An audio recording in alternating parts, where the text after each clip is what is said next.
This conference will now be recorded. I am Ramesh Venkataraman, and I will be presenting a practitioner's perspective on the use of assisted natural regeneration principles to restore degraded forest ecosystems in a major tiger reserve in southern part of India. Junglescapes is a grassroots non-profit. We have been engaged in restoration of degraded forest ecosystems over the last 13 years. Our project location is the Western Ghats, a 1,600-kilometer long mountain range, which is also a global biodiversity hotspot. The project site is Bandipur National Park, an important tiger and elephant habitat in India. This is dominated by dry deciduous forests, with some areas having moist deciduous and thorn scrub jungle. And the main causes of degradation are invasive alien species and anthropogenic pressures. The dominant invasive species is Lantana camara, which has occupied almost 60% of the national park, completely eliminating bottom and middle story vegetation and severely inhibiting recruitment of tree species.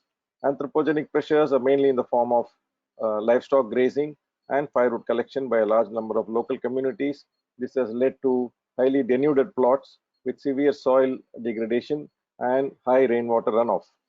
The restoration goals are to revive biodiversity and create healthier habitats for wildlife. When we started our restoration in 2008, we followed the conventional model of planting saplings of fast-growing leguminous native tree species, but we found that both survival rates and growth rates were extremely low, and and this was due to two main factors. One is that the area receives a very low rainfall of about 600 to 800 millimeters, and more importantly, the number of rainfall days in a year are very low. Secondly, the soil was extremely degraded with high runoff, low soil moisture and nutrient levels. And this was one of the main reasons that we switched over to assisted natural regeneration. Our ANR methodology has five important elements: improving overall site water table, reversing soil erosion and improving soil moisture levels, removal of invasive alien species, reviving grass cover, and natural juvenile support. We follow a watershed approach where we map the multiple orders of streams on the plot and use rock detention structures which are made manually using locally available materials. On the left, you see a check dam which is aimed to store water, and on the right, you see a shallow stone overflow, the objective of which is to slow down the flow of water and increase percolation. We arrest sheet erosion using contour trenches. Each is a compartment of 10 feet, and the multiple compartments make one contour trench, and there's good revival of grass cover, as you can see on the right. Arresting gully erosion is done using gully plugs, and this again leads to good revival of vegetation and reduction of siltation of streams in the valleys down below. Soil moisture improvement is done through a number of trenches. In the middle, you see a short trench, which is a local site innovation. These are 4 feet long, very easy to make and low cost, and highly flexible because they can be used in different terrains. And we have made over 100,000 short trenches with excellent restoration outcomes. Grasses play an important role in retention of dew, which is very critical in an area where the number of rainfall days is very low. We remove Lantana camara using a cut root stock method, where the root stock is cut 2 to 3 inches below the soil, just below the coppicing zone. And you can see that the scar which is left on the soil is very small, about 6 inches in diameter. And this helps prevent disturbance of dormant lantana seeds, as well as disturbance of dormant native seeds. Revival of grass cover is a very high priority, as this helps alleviate the soil. Grasses also nurture other plant species and attract a large number of seed dispersers. Where there is remnant grassy patches on the site, we use trenches and swales to help the natural cover to expand quickly. And where there is not much of remnant grassy patches, we need to introduce grass seeds or plant grass slips. And therefore, grass seed collection is an important part of our restoration calendar. Natural juvenile support is aimed to enable faster establishment of pioneer species. we make a small trench next to a naturally recruited juvenile plant, and this helps the plant to establish and grow faster and create a canopy and also vegetation abundance in a short period of time. We try to reduce human pressures by introducing fuel efficient cook stoves, also providing restoration based livelihoods, and these in turn have motivated the communities to voluntarily cease grazing in the restored areas. The vegetation progression that we aim for closely mirrors the recovery of abiotic attributes as well as resilience of the plots. We have taken up around 1,200 hectares for restoration till now. The average plot size is 50 hectares, so we have got about 25 plots.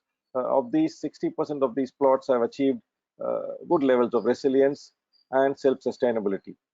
We observe good plant species diversity, natural recruitment, and structural diversity in these plots, and there is also very good rewilding that is noticed. In terms of diversity of native flora, there has been a threefold increase in the species richness across all strata of vegetation compared to baseline, and we have reached around 65% of reference models.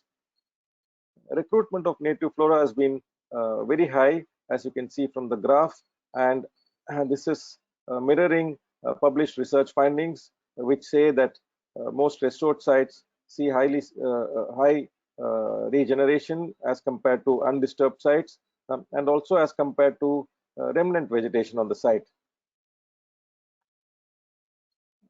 As I mentioned earlier, there has been very good rewilding.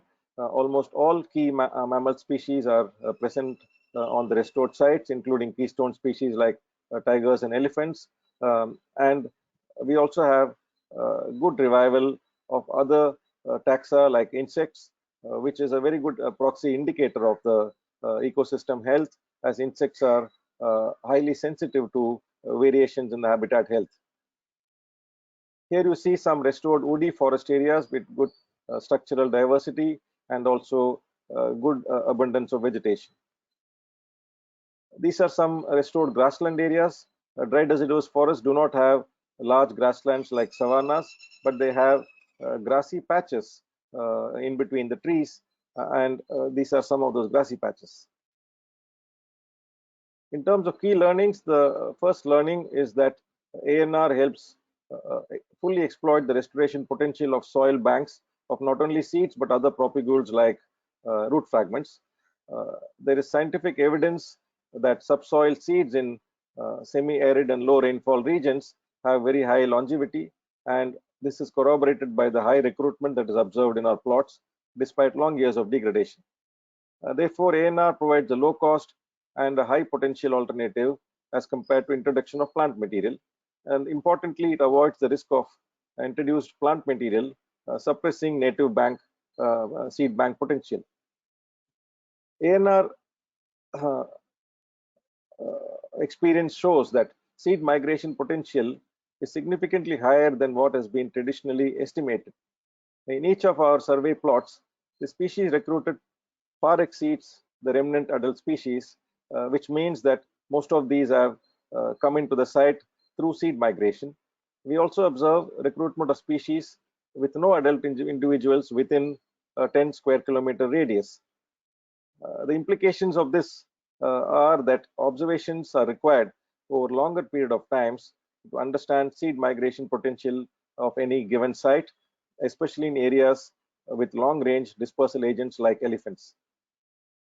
ANR helps natural organization of the ecosystem with minimum risk of ecosystem alteration. We have observed in our sites that recovering vegetation chooses most ideal abiotic conditions and ecological niches, which mirrors natural processes. And most of our plots are recovered close to reference models, and therefore ANR helps avoid potential alteration of ecosystem types, which can happen through the introduction of plant material. ANR, contrary to conventional thinking, is also effective in highly degraded areas, as evidenced by our plots, which had been severely degraded by invasive alien species and have now recovered quite well. And therefore, ANR can be a good option even in the case of highly degraded sites, and preferably should precede other treatments. Being low cost, ANR enables scaling up of restoration and achieving large scale goals that most countries have adopted as part of the UN decade. Sapling based restoration models, in our experience, are about 5 times higher in cost compared to ANR. If we assume that ANR takes twice as much time as sapling planting methods, with the same resources, we can still restore 2.5 times more area under ANR in the same time frame at half the cost. Therefore, we have an opportunity to adopt an integrated restoration methodology with ANR as the primary method and other more intensive methods used for selective species gap filling. Thank you very much.